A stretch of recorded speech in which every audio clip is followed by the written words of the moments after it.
teachers and coaching staffs were my God-sent parents away from home.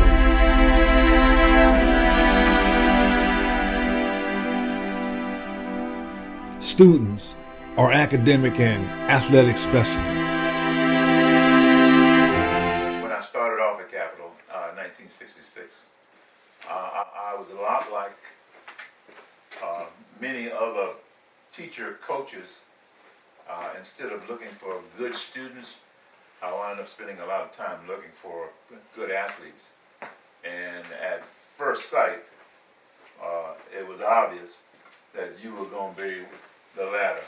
In other words, I knew very little about your academic ability or what you were capable of as a student, but as a athletic specimen, you stood out. The mottos and fight songs we learned at school, ever thought you'd have to live them out in real-time reality?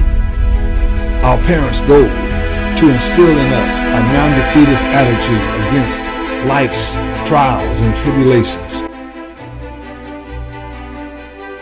Just when you think you got it made, the unthinkable happens.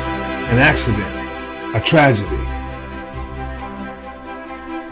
Then you are forced to redeem everything you ever learned as a specimen to contend with serious, life-threatening challenges.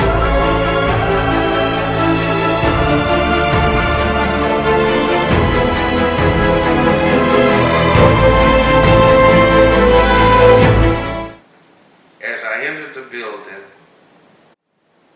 the walk with my briefcase, inmates would be coming out on stretchers. Some bludgeoned half to death, some stabbed, some with noticeable blood gushing out of their chests. It was a mess. Angola was literally, at the time Mr. Hammond was there, Angola was a jungle. And only the strong survived. So for a young man going to Angola at 17 years old and surviving that, but not only did he survive, he thrived. And he literally rose to the top of whatever endeavor he pursued. I would venture to say that some of the older offenders saw what I saw in Forrest.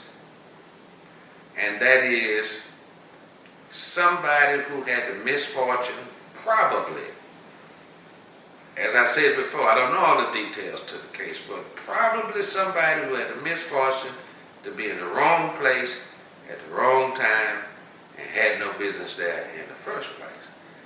So Forrest became their hero too. And he had the support, in many instances, of some in the administration as well as other leaders in the inmate population. And from that position, he maximized every opportunity he had there.